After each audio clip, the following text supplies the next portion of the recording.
Well, just the story you told last time about your son and his being profiled. Yes. The stories that I hear about Black parents with their kids going out at night and that conversation that you have to have with a 10, 12. There was The talk. The talk. It's called the talk. Right.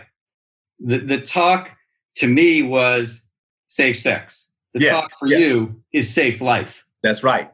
No. The talk for you is safe sex. For all, we have that talk too. Right. Right. Welcome to Peter and Phil's Courageous Conversations, a podcast addressing race relations and social issues in hopes that you'll be inspired to do the same. Now, let's begin our conversation with your hosts, Dr. Peter Weinstein and Dr. Philip Nelson.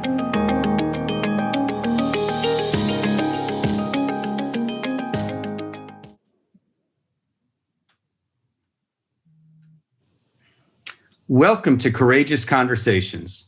I'm Dr. Peter Weinstein. Over the summer of 2020, Dr. Philip Nelson and myself conducted a series of Zoom meetings and conversations that started shortly after the murder of George Floyd.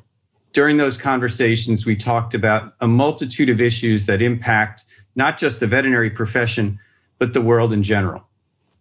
One of the conversations we had, and the one that we're going to feature today, is entitled The Talk.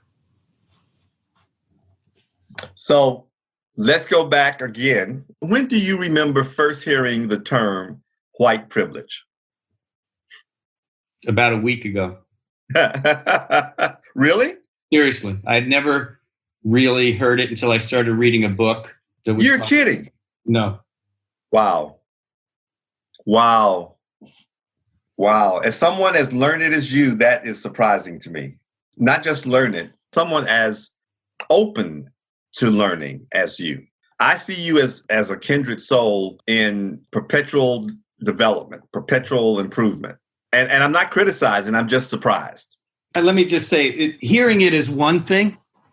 Appreciating what it means is another. Okay. I said heard. I didn't say appreciate.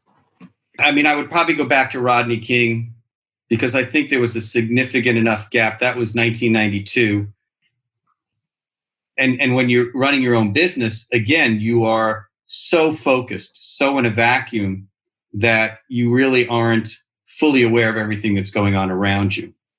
I think the riots in 92 around the Rodney King beating were when the term white privilege first crossed my cerebrum, but didn't take root because there was so many other things going on as a business owner and just trying to get through ownership. And, you know, when you asked about white privilege, yes, I heard the term, but it wasn't until reading some books on how to be racism, to be anti-racist, that I truly understood what white privilege was. And I realize now that for 60 some odd years, I've been living white privilege.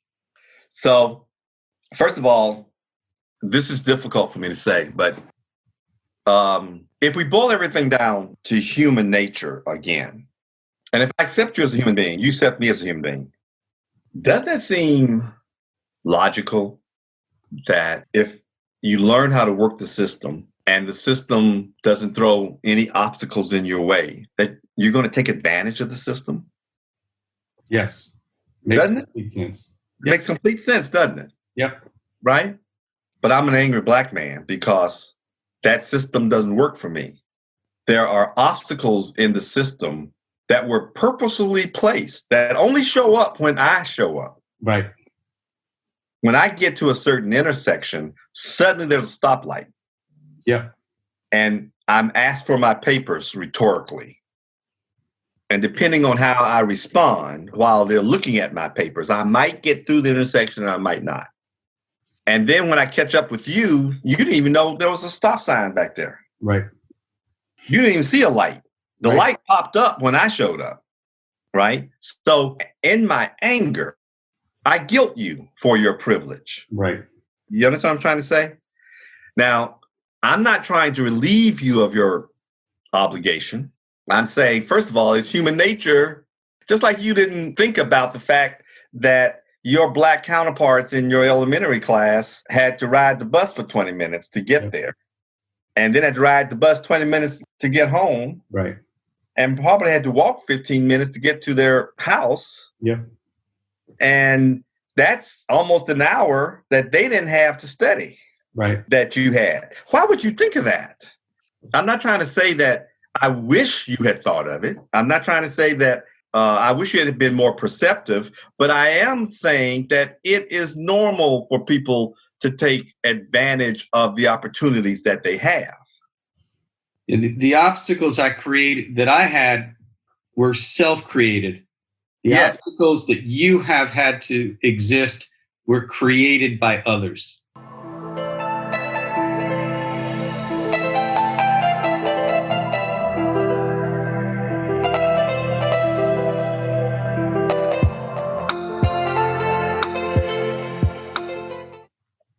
Attorney General Barr doesn't know what institutional racism is.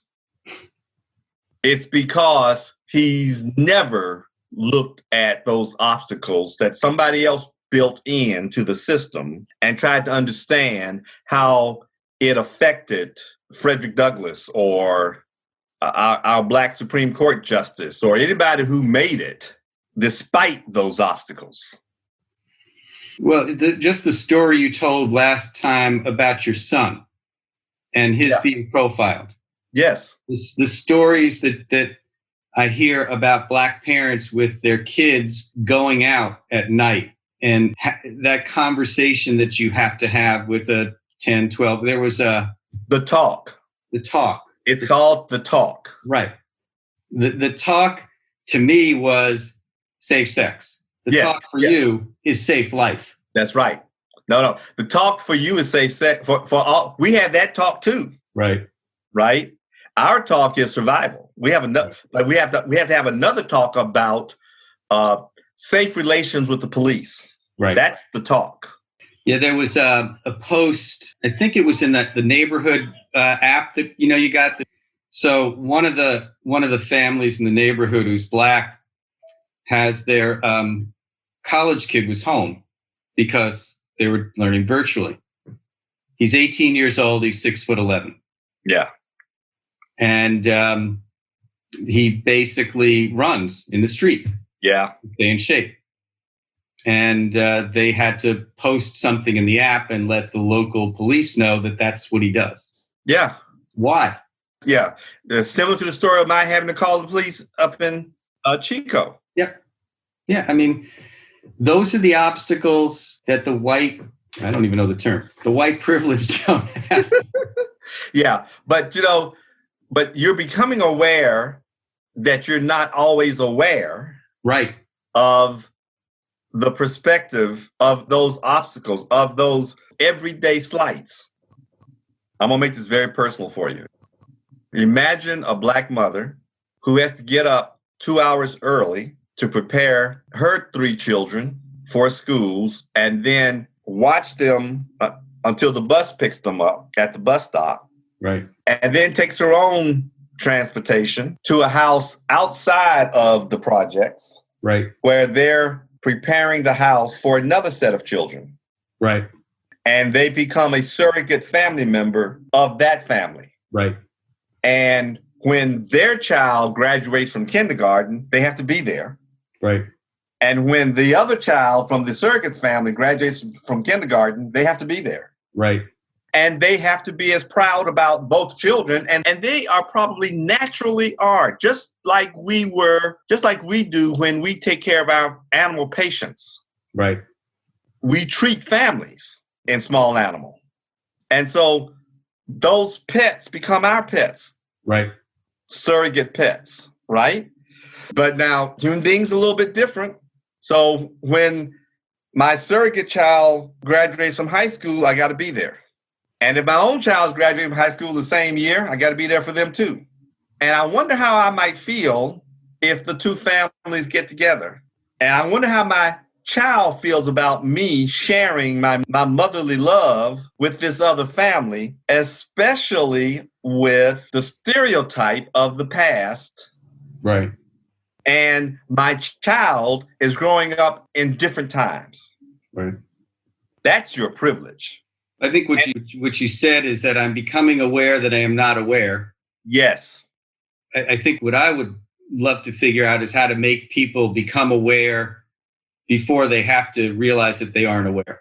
Yes. Well, and those you just heard white privilege in 1992. Right. The phrase wasn't coined until the 90s. Okay. You just became sensitive to the term, cognitive of the meaning of the term recently. Right. Right? So part of our job is to make sure that the fervor that's going on in our younger generation boils down to real conversations. That's why I like what we're doing right now, because anger isn't going to do it. You see violence. I see violence short of violence. I see verbal violence. There's an overabundance of white guilt. There's an overabundance of Black anger. And that's why I was trying to pick apart why you were feeling guilty, because those are useless, not irrelevant, but useless emotions that only keep us apart. Right. Because the only reason you could share any of this is that we're friends. I mean, we learned each other first. Right. Right. I've been here 15 years. This is the first time. Not the first time, but it took a man to die for us to say, what's going on? Phil, I need to know what's going on. Absolutely. And it shouldn't have taken 15 years. It should have taken 15 years. Of course, getting us together in the same city for 15 minutes is hard enough. But that's true. We should have met at an airport. Yeah, maybe learning how to use Zoom has helped us a lot too. We got to keep the energy going. We got to keep the energy going. But I think at some point we have to target the people who are keeping the energy going. And we have to give them something of value to do.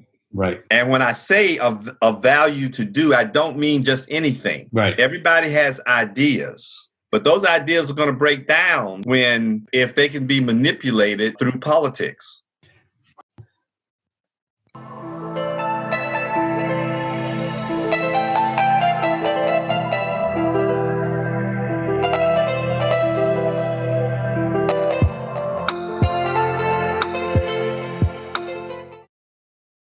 But one of the other things that you made me aware of is this discussion of white privilege.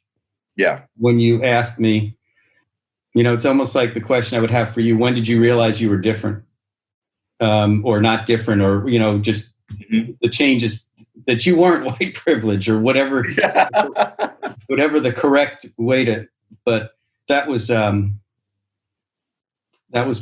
eye-opening.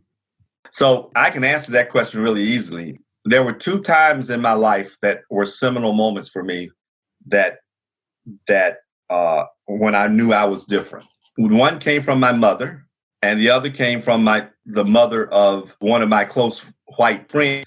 And I think I was 6 or 7 years old, and we were watching the Miss America beauty pageant as a family. And we used to pick our favorites. Everybody would say, I like her, I want her, And I started saying, I'm going to marry her. And it went further than I think she's going to win. I'm like, I'm going to marry her. Yeah, I'm going to marry her. I'm going to marry that one, And my mom couldn't handle that. And after a while, she just finally just said, Phil, stop it. She said, first of all, they're much older than you. And secondly, they're white. You can't marry them. They're white. They will never marry you. They will never marry you. Interesting. The second time I was reminded that I was different, really different. And ever since then, kept getting reminders, was when I was 10 or 11. And I was over my friend's house, and we used to run up the front porch, run through the house, and go to the kitchen and get water. And one day I was running through the house with my friend, and I got caught. His mother just caught me. My friend kept running. He made it into the kitchen, but she caught me and said, Phil, you're becoming a young man now. you can't be running through my front door anymore. Oof. From here on out, if you want to come into the house, you're welcome into the house now, but you got to go through the back door. Enough said. Thank you. You're welcome.